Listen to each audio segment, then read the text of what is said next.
Assalamualaikum warahmatullahi wabarakatuh.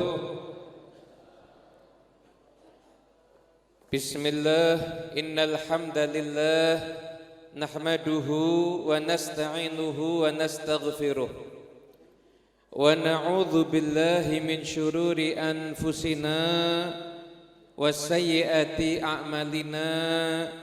May yahdillahu fala mudilla lahu wa may yudlil fala hadiyalah. Allahumma salli wa sallim ala sayyidina Muhammadin wa ala alihi wa sahbihi ajma'in.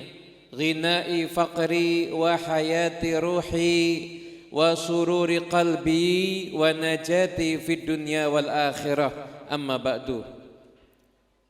Engkang kula hormati, engkang kula mulyakaken Al-Habib Hasan bin Hud As-Segaf, Al-Habib Umar bin Abu Bakar Al-Muhdhar, Al-Habib Ahmad bin Idris Al-Habsyi, dan para habaib yang lainnya yang kami hormati, yang kami muliakan, segenap keluarga Pondok Pesantren Besuk, keluarga besar saking almarhum ila rahmatillahil hayyil qayyum Kiai Ahmad Jufri, Kiai Murtadha, yang semoga insyaallah kita dapat berkah-berkah beliau insyaallah. Engkang kula hormati sedaya alumni, santri, hadirin wal hadirat, Bapak Ibu semuanya yang dimuliakan Allah Subhanahu wa taala. Mugi-mugi kita sami tansah pinaringan barokah lan rahmatipun Gusti Allah Subhanahu wa taala. Amin Allahumma amin. Para bapak, para ibu yang kula hormati, terus terang ini grogi saya ini ceramah di sini. Yang di samping saya Habib Umar itu yang ngajari saya ceramah. Dulu saya mondok itu belajar ceramahnya di rumahnya Habib Umar, yang ngajari Habib Umar. Saya mondok ngaji fikih sama Gus Muhib, ngaji tauhid sama Gus Imron. Nah sekarang saya berdiri di depan guru-guru saya. Nggih kula niate pildacil mawon pokoke. Wis nek apik ya berarti berkat gurune, nek elek nanti ada jurine, pun ngoten mawon. Muga-muga barokah, amin Allahumma amin. Muga-muga sing ngamine ikhlas utange lunas. Nah, kelihatan kalau antum banyak utangnya berarti. Hadirin yang dimuliakan Allah Subhanahu wa taala, alhamdulillah kehadiran saya di sini sekaligus saya niati birrul walidain. Karena memang hubungan kakek kami dengan Kiai Ahmad Jufri itu dekat. Termasuk yang pertama datang hall di Solo itu ya diantaranya para romo kiai itu selain Kiai Hamid, Kiai Ahmad Kusyairi ya Kiai Ahmad Jufri. Bahkan Kiai Ahmad Kusyairi dan Kiai Ahmad Jufri itu pernah ceramah di hall Solo. Di hall Solo itu dulu pernah ada ceramah dengan bahasa Madura. Pernah ada ceramah dengan bahasa Madura, Inggris Timur. Mula kula oneng ngocak Madura sekonek-sekonek. Mun banyak-banyak tak oneng kula. Alhamdulillah saya niati nyambung bisa berkunjung ke sini, satu kenikmatan yang luar biasa, dan kita kumpul dalam satu rangkaian membaca Maulid Nabi besar Muhammad sallallahu alaihi wasallam. Para ulama, para habaib, para kiai dulu tidak membuat satu acara kecuali di situ kegiatan, kecuali di situ pasti ada Maulid Nabi. Ya dengan lihat buat hal itu pasti ada acara Maulid Nabi Muhammad SAW. Kenapa? Karena memang kurikulum ini langsung dari Nabi Muhammad. Rasul yang memang mengajarkan. Kurikulum pendidikan pertama kali itu bukan Al-Quran. Bukan Al-Quran. Zaman sekarang ini mohon maaf, ilmu agama seakan-akan dipersempit hanya Quran. Kalau orang sudah hafal Quran dianggap dia ahli di semua bidang. Padahal belum tentu. Orang hafal Quran itu belum tentu ulama. Dia punya khususiyah, dia hafal Al-Quran. Tapi untuk jawab pertanyaan fikih belajar dulu dia. Hatam Fathul Qorib, hatam Fathul Mu'in, baru dia boleh jawab. Dia untuk menjawab pertanyaan hadis, Dia harus belajar dulu ilmu mustalahul hadis. Seperti pernah terjadi zaman Imam Ghazali, seakan-akan yang ulama itu cuma yang ahli filsafat ketika itu. Yang bukan ahli filsafat dianggap bukan ulama. Zaman sekarang bergeser, yang ulama dianggap cuma yang bisa apal Quran dan bisa membaca Quran dengan suara yang bagus. Tapi yang ngerti fikih, yang ngerti hadis, kadang-kadang dianggap ndak pati ulama. Ya ndak dianggap sama sekali, ndak. Ya dianggap ndak pati ulama. Makanya kita lihat masjid-masjid besar yang ada di kota-kota besar itu kalau sudah bulan Ramadan bingung cari imam taraweh, itu mesti cari imam taraweh yang hafal Quran. Tapi ndak pernah nyari imam taraweh yang cinta sama Kanjeng Nabi. Ndak pernah mikir cari imam taraweh yang cinta sama Kanjeng Nabi Muhammad sallallahu alaihi wasallam. Lah kalau hafal Quran gimana? Ya insya Allah bagus tergantung niatnya. Tapi kalau orang yang cinta Kanjeng Nabi jadi imam taraweh, maka tarawehnya luar biasa. Habib Ali bin Muhammad Al-Habsyi yang nulis Simtud Duror, beliau itu kalau taraweh satu malam 10 juz. Setiap 3 malam itu hatam Al-Quran. Jenengan sanggup? Ini sekarang kita jangankan cari yang mau jadi makmumnya, yang mau jadi imam sekarang udah enggak ada. Semalam 10 juz enggak ada, enggak ketemu sudah. Dan itu beliau diriwayatkan, beliau itu kalau sudah ngimami tarawih, khusyuknya itu sampai barisan yang paling belakang. Terus sampai yang di belakang itu anak-anak kecil biasanya kan rame. Begitu Habib Ali takbir, Allahu Akbar, langsung khusyuk. Karena memang yang namanya suasana batin itu bisa nular.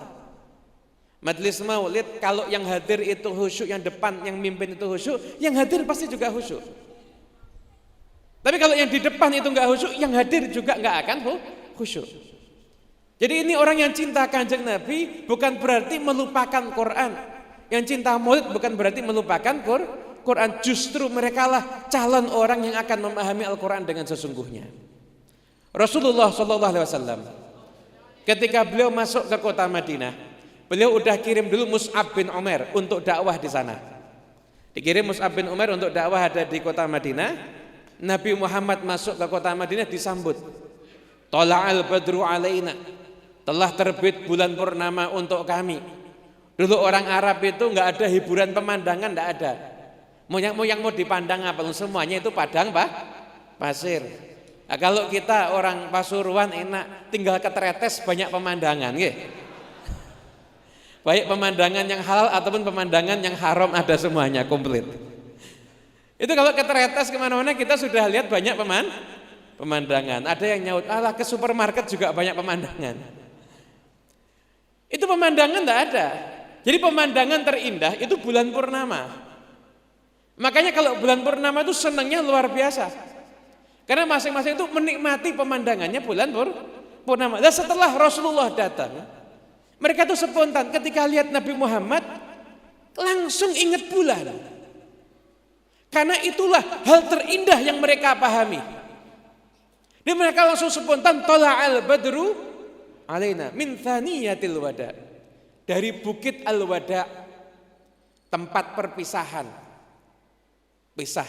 Biasanya kalau orang ke airport itu kan ada tempat keberangkatan, itu kan tempatnya pisah.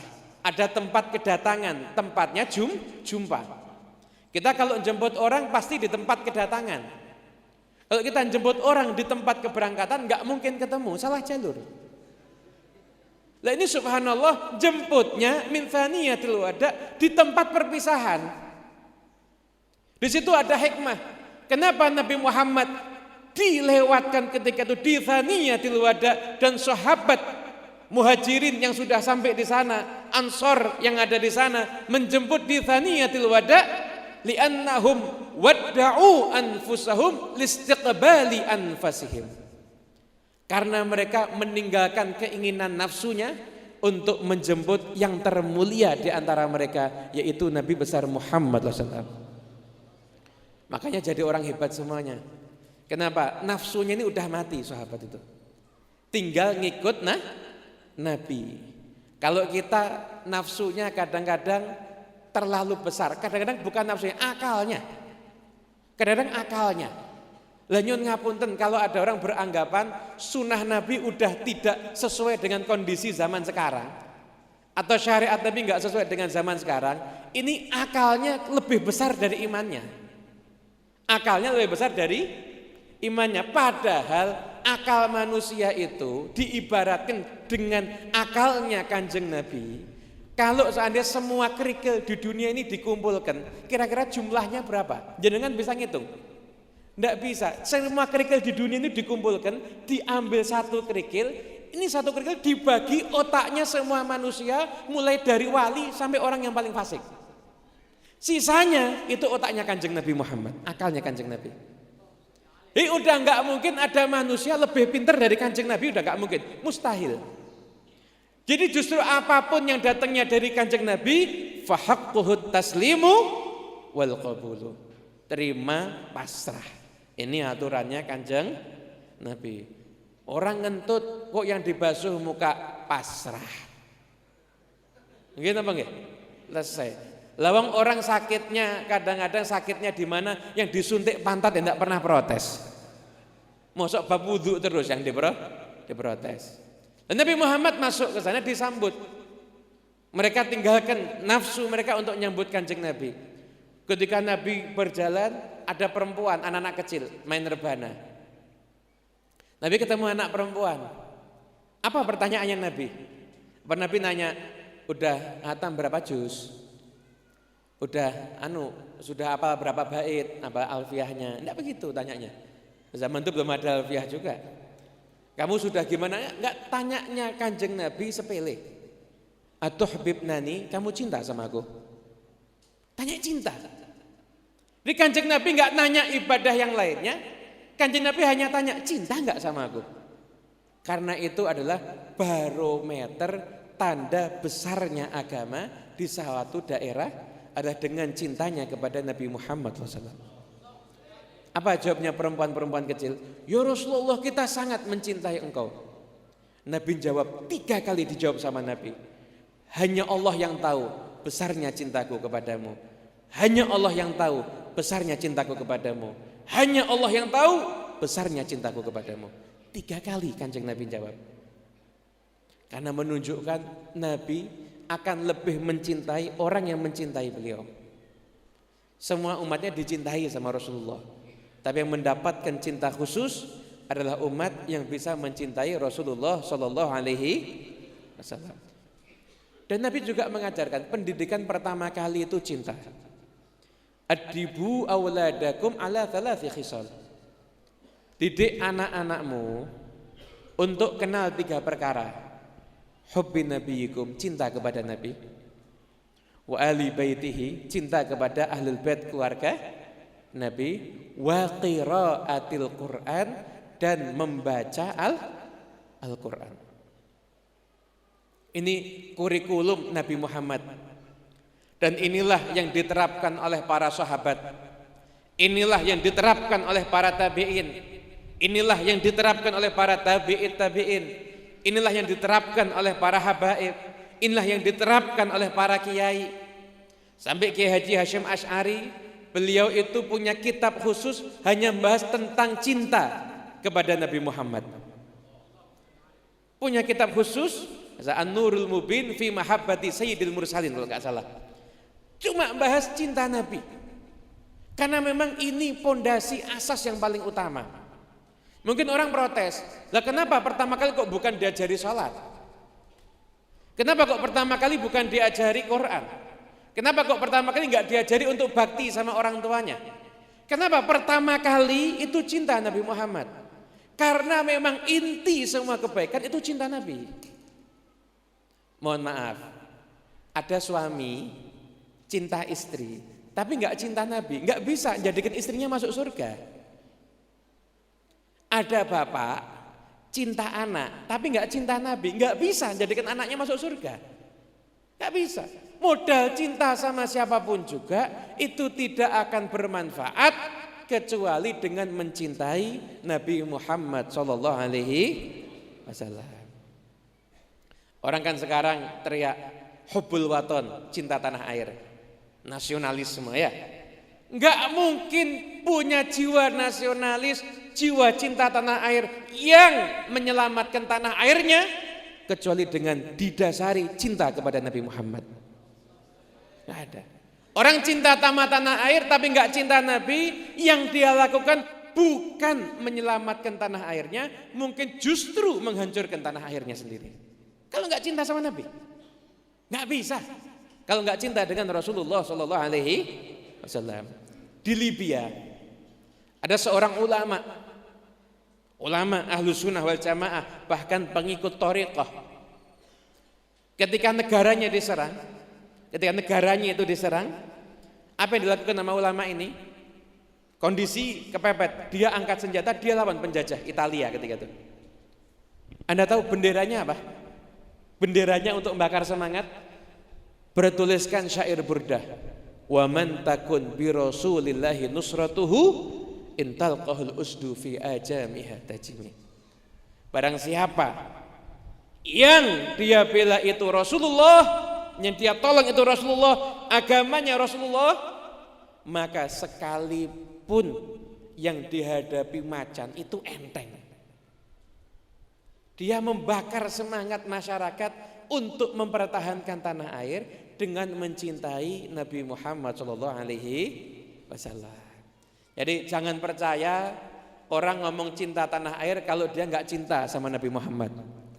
Dan jangan percaya orang ngomong cinta sama Nabi Muhammad kecuali dia cinta kepada keturunan Nabi Muhammad SAW. Pada hakikatnya orang yang bilang cinta tanah air tapi dia membenci keturunan Nabi, membenci sunnah Nabi, membenci syariat Nabi, maka dia dusta ketika dia mengaku cinta kepada tanah air. Karena nggak mungkin bisa menyelamatkan tanah airnya kecuali orang yang mencintai Nabi Muhammad. Pangeran Diponegoro hebat luar biasa. Di salah satu museum, ini kita biar tahu motivasi perangnya pahlawan itu apa. Di salah satu museum ditemukan suratnya Pangeran Diponegoro untuk muridnya Kiai Ageng Hasan Besari. Di surat itu dituliskan, Hasan, ayo kita rebut daerah Kedu dan sekitarnya, beri Magelang, Temanggung dan sekitarnya itu, daerah Kedu dan sekitarnya, untuk apa? Untuk kita ini dan enggak, untuk kita gelar agamanya Gusti Allah dan Kanjeng Nabi Muhammad. Motivasinya itu, makanya enggak pernah kalah kecuali dicurangin. Umar Mokhtar itu yang saya sebutkan tadi yang di Libya itu enggak pernah kalah perang, kecuali karena curang. Ketika dicurangi ditangkap, itu musuhnya kagum. Musuhnya bilang gini, saya bangga musuhan sama ini. Kenapa? Orangnya hebat. Lah orang kalau punya musuh ecek-ecek kan ya, kelasnya kan levelnya berarti rendah. Ini dia punya musuh Umar Mokhtar, ini orangnya hebat. Sudah jadi tawanan aja itu masih kelihatan tegas, nggak bisa dibeli, nggak bisa kompromi. Karena ini adalah pecinta Nabi Muhammad SAW. Lah, untuk mencintai Kanjeng Nabi Muhammad nggak langsung serta-merta. Kita ini lahir bukan dalam keadaan cinta Nabi. Cinta Nabi itu, kata Mula Ali Al-Qari dalam kitabnya Al-Marqatul Mafatih, Nabi Muhammad itu kita disuruh mencintai melebihi cintanya kita kepada ayah kita. Bahkan melebihi cintanya kita kepada anak kita. Bahkan melebihi cintanya kita kepada istri kita. Baik istri tua ataupun istri muda. Semuanya pokoknya. Ataupun apalagi istrinya orang lain ya. Na'udzubillah min dzalik. Jadi itu Nabi Muhammad itu minta dicintai lebih daripada apapun juga. Makanya untuk menghadirkan cinta Nabi enggak bisa lewat hubbut tabi'i, sekedar watak kita tiba-tiba cinta Kanjeng Nabi, enggak bisa. Itu harus melalui hubbul akli. Hubbul akli itu adalah cinta tapi melalui proses akal dulu. Nabi Muhammad itu kalau dilihat memenuhi semua syarat untuk dicintai. Arkanul mahabbah, rukun cinta itu ada 3. Al-jamal, wal kamal, wan nawal. Jamal, keindahan. Yang paling indah itu Kanjeng Nabi Muhammad. Anda bayangkan, seorang manusia, ada orang ganteng seperti apapun juga, kita kan paling cuma bilang, yang ganteng gitu aja, cakep. Rasulullah itu diibaratkan, sahabat ditanya, gimana wajahnya Rasulullah? Ka'anna syamsa tajri fi wajhi. Seakan matahari berputar di wajahnya. Seakan matahari berputar di wajahnya. Ada lagi yang tanya, gimana? Apakah wajah Rasulullah itu kasif seperti pedang? Enggak, wajah Rasulullah itu seperti bulan. Bal adwa'u minal qamar, bahkan lebih terang daripada rembulan. Lebih terang daripada rembulan. Itulah wajahnya Rasulullah SAW. Wajahnya Nabi Muhammad. Suaranya Nabi paling indah. Kalau suaranya Nabi Daud bisa melunakkan besi, maka suaranya Nabi Muhammad bisa melunakkan hati yang lebih keras daripada besi. Suaranya Rasulullah. Nabi bersabda, tidaklah Allah mengutus seorang nabi kecuali suaranya bagus, wajahnya tampan. Dan nabimu yang paling bagus suaranya, yang paling tampan wajahnya. Shallu ala Nabi Muhammad. Paling indah itu Rasulullah. Bentuknya kalau jalan sama orang yang tinggi kelihatan paling tinggi. Kalau jalan sama orang yang pendek enggak kelihatan terlalu tinggi. Ini Rasulullah sempurna. Jadi kalau kita mencintai orang lain karena al-jamal, karena keindahan, kalau kita mempelajari keindahannya Nabi Muhammad, kita akan cinta dengan Nabi Muhammad. Tapi ada proses belajar. Kenal dulu, belajar dulu. Yang kedua, al-kamal, sempurna. Gak ada manusia yang lebih sering diceritakan seperti Nabi Muhammad. Gak ada manusia yang punya pemikiran lebih sempurna dibanding Nabi Muhammad. Setiap ada orang punya konsep pemikiran, nanti dibantah lagi generasi berikutnya. Dibantah lagi generasi, terus saling bantah terus. Setiap pemikiran tuh ada bantahannya di masa berikutnya yang menunjukkan ini pemikiran bisa keliru. Tapi kalau Nabi Muhammad gak pernah keliru, selalu benar. Makanya pengikutnya paling banyak di dunia ini, Nabi Muhammad. Pengikutnya paling banyak. Karena paling sempurna beliau. Akhlak enggak ada yang ngalahkan Nabi Muhammad.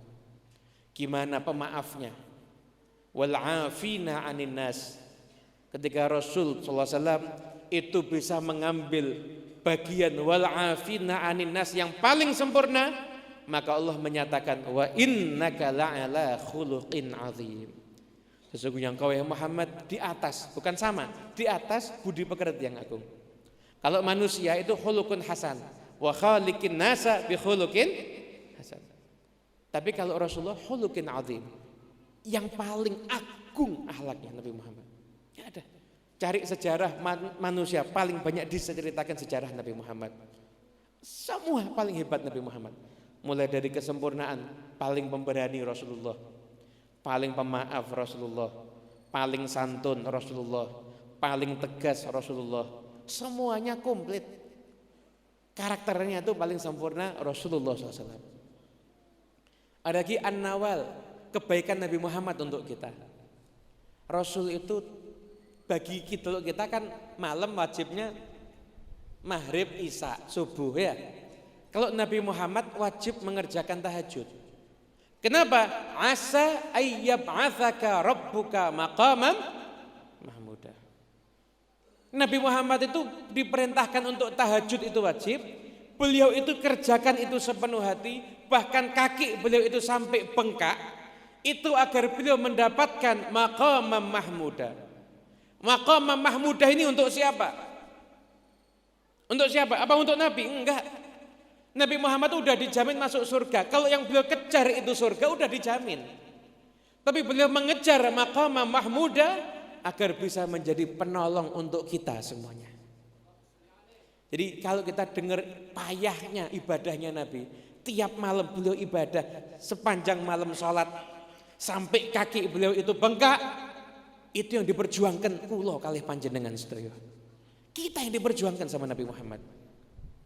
Sedangkan kita memperjuangkan sunnah Nabi aja kadang-kadang sambil malas-malesan. Lihat beliau memperjuangkan kita. Akhir akan meninggal dunia, ummati. Yang diingat umatnya. Yang diingat itu umatnya. Makanya khulasoh kita kalau pengen tahu jasanya Nabi Muhammad. Nih, ada satu kesimpulan yang pernah disampaikan oleh Sayyid Muhammad bin Alawi Al-Maliki dalam kitab Dakhairul Muhammadiyah. Beliau mengatakan, syuhudu fadli Rasulillah fi kulli ni'matin yashhaduhal muslim fahuwa amrun wajib. Menyaksikan di situ ada campur tangan keutamaan anugerah Rasulullah di setiap nikmat yang kita dapatkan, itu hukumnya wajib. Kalau kita merasakan alhamdulillah hari ini dapat rezeki, maka kita harus tahu bahwasanya di dalam rezeki yang sampai kepada kita di situ ada campur tangan Nabi Muhammad. Harusnya orang maksiat itu ditahan rezekinya. Orang yang maksiat ditahan rezekinya. Tapi kenapa kok kita dapat? Karena Nabi Muhammad yang istighfari dosa-dosa kita. Setiap nikmat yang kita dapat di situ ada Rasulullah. Kalau kita punya anak, yang anak itu datang cium tangan kita, di situ di akhlak anak itu ada campur tangan Rasulullah. Walhasil setiap nikmat yang di situ kita menyaksikan nikmat tersebut, maka di situ ada jasa campur tangannya Rasulullah Sallallahu Alaihi Wasallam. Kalau udah yang paling indah, yang paling sempurna, yang paling berjasa, mau cinta sama siapa kita? Mau cinta sama siapa? Kita sekarang ini kekurangan porsi belajar tentang Kanjeng Nabi Muhammad. Ilmu tentang Rasulullah itu ada 5. Ada ilmu syama'il, cara makan Nabi, cara tidur Nabi, syama'il namanya. Ada ilmu dalail, tanda-tanda kebesaran Nabi Muhammad SAW. Ilmu dalail. Ada ulama buat kitab Dalailun Nubuwah. Itu ilmu tersendiri itu. Ada lagi ilmu fadhail, keutamaan Nabi Muhammad. Keutamaan Nabi Muhammad. Gimana fadhailnya Nabi Muhammad dibandingkan dengan Nabi yang lainnya? Nabi Musa kalimullah, minta biar lihat Allah. Allah mengatakan apa? Lantaroni, kamu gak bisa lihat saya. Kamu gak akan lihat aku. Tapi Nabi Muhammad gak minta lihat Allah, kemudian Allah sendiri yang menyatakan ma kadzabal fuadu ma ra'ah. Betapa jauhnya, padahal itu Nabi Musa. Fadhail, keutamaan Nabi Muhammad. Ada pula ilmu khasais. Imam As-Suyuti dikatakan sekian puluh tahun beliau mengumpulkan tentang khususiyah Nabi Muhammad yang diberi judul kitabnya Al-Khasaisul Kubra. Masih ingat betul almarhum kakek kami Habib Anis itu, beliau di akhir usianya ketika itu udah 78 tahun. Itu beliau, terus terang kakek kami ketika itu bukan orang yang kaya, cuma kalau hal bisa menjamu. Itu beliau nyelengi uang karena untuk mau pergi ke Mesir. Di sana mau cari kitab-kitab yang aneh-aneh, kitab-kitab tentang Nabi Muhammad. Dan di antara kitab yang mau dicari adalah Al-Khasaisul Kubra karya Imam As-Suyuti. Alhamdulillah sekarang kita kalau mau cari kitab tidak usah jauh-jauh, tinggal download di PDF sudah ada ya. Kalau orang dulu tuh harus nyelengi dulu, nanti setelah itu baru bisa beli kitab. Sekarang modalnya kuota aja kalau ada wifi gratis sudah ada. Orang dulu tuh ilmunya dapatnya susah, dapatnya dikit dalam jangka waktu yang lama tapi barokah. Sekarang ini ilmunya dapatnya banyak dalam jangka waktu yang singkat tapi kurang barokah. Nah, sahabat tuh 1 bulan pergi dapat 1 hadis. Lah kita 1 bulan ngaji Riyadhus Shalihin berapa hadis sudah? Iya kan? Tapi karena perjuangannya berat, 1 hadis ini diamalkan, diajarkan, dipraktekkan, makanya barokah. Sekalipun tahu cuma 1 hadis. Itu sahabat Nabi Muhammad SAW. Ada ilmu khasais, ada kitab Al-Khasaisul Kubra, cuma bahas khususiyah Nabi Muhammad dibandingkan dengan semua manusia. Ada. Di situ Diceritakan ada tamu ke rumah Anas bin Malik. Panas. Ambil sapu tangan Anas bin Malik, kasihkan ke pembantunya, bersihkan ini. Pembantu yang bersihkannya caranya agak aneh. Diambilkan cutik, dibakar. Tamunya heran, ini pembantunya stres apa gimana ini? Ini suruh bersihkan kok malah dibakar. Keluar dari api, sapu tangannya bersih, kotorannya hilang. Sapu tangannya bersih, kotorannya hilang. Sapu tangan ada, utuh. Tamunya kaget. Anas bin Malik ketawa. Heran ya? Iya, kok bisa? Iya, sapu tangan ini dulu yang dipakai sama Nabi Muhammad. Gak bisa dimakan api. Gak bisa dimakan api. Kita bisa bayangkan. Dan hati yang mencintai Nabi Muhammad haram dimakan oleh api neraka. Semoga kita termasuk orang yang mencintai Nabi Muhammad, insyaallah. Hadirin yang dimuliakan Allah Subhanahu wa taala, itulah pelajaran bagaimana pentingnya kita mencintai Rasulullah SAW. Kalau kita sudah mencintai Nabi, maka dua hal yang akan nampak dari diri kita. Satu, mengamalkan sunnah Nabi. Buat program mengamalkan sunnah Nabi. 1 minggu 1 enggak apa-apa. Minggu ini sunnah duha, amalkan sunnah duha. Minggu ini sunnah tahajud, amalkan. Minggu ini sunnah tersenyum. Loh, senyum itu sunnah. Kan sekarang banyak orang merengut ya. Merengut, besengut ya gimana lo dagang di pasar ndak laris-laris. Ekonomi susah, dolar naik dan besengut ya rodok pantes, ndak apa-apa sudah. Besengut sama, amalkan 1 minggu sunnah senyum. Tidak ketemu sama orang kecuali senyum, asalkan jangan sama istrinya orang lain. Nah, ketemu sama orang itu senyum. Amalkan sunnah. Kenapa? Mengamalkan sunnah itu sebagai benteng dari musibah. Wa makanallahu liyu'adzibahum wa anta. Tidaklah Allah akan menyiksa mereka sekelompok kaum ketika di situ ada Nabi Muhammad. Dan man ahya sunnati, dalam riwayat faqad ahabbani, orang yang menghidupkan sunnahku dia telah mencintai aku. Dalam riwayat yang lain, man ahya sunnati faqad ahyani, orang yang menghidupkan sunnahku maka dia telah menghidupkan aku. Ketika sunnah Nabi itu dihidupkan, seakan-akan Nabi Muhammad tinggal di daerah itu. Berkahnya seperti itu. Amalkan sunnah Nabi Muhammad karena itu yang akan menjadikan berkah.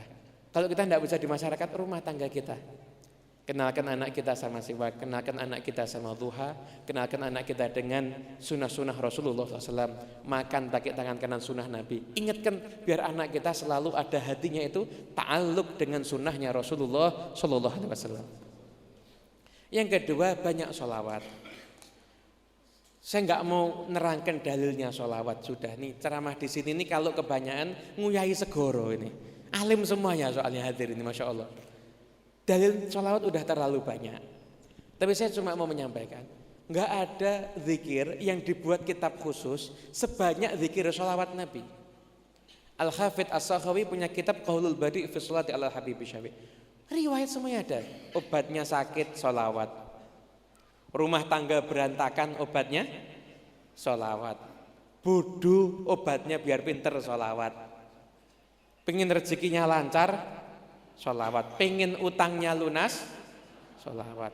Jenengan kula paringi amalan niki nek jenengan insyaallah ngamalkan ini, besok ndak usah kerja, berasnya datang sendiri. Mau? Catat ya? Catat. Ini cuma sekali, ndak mau diulangi lagi ini. Besok ndak usah kerja, berasnya datang sendiri ya. Catat ya? Sholawat sama Nabi 1000 kali tanpa nafas. Nah, bener apa salah? Bener kan? Insya Allah. Besok ndak usah kerja lagi kalau begitu, insya Allah. Berasnya datang sendiri ya. Kata saya ngirimi beras nanti insya Allah. Bukan cuma beras, karangan bunga ada nanti insya Allah. Intinya sholawat Nabi itu obat untuk semua. Kita kan bingung, gimana nasib anak kita ketika kita sudah meninggal dunia? Jangan khawatir, sholawati. Kata Hudzaifah, as-salatu ala nabi tudriku rajula wa waladahu wa walada waladih. Sholawat atas Nabi Muhammad itu berkahnya sampai ke yang baca sholawat, sampai ke anaknya, sampai ke cucunya yang baca sholawat. Amal apa ini? Yang amalkan kakek, putunya dapat. Yang amalkan kakek, cucunya dapat. Sholawat atas Nabi Muhammad Sallallahu Alaihi Wasallam. Sholawat kita satu hari jangan kurang dari 300 kali. Ada sholawat yang dibuat banyak dan kurang dari 300 kali. Syukur 1000. Kemudian seringlah baca sholawat-sholawat yang dikarang sama para ulama.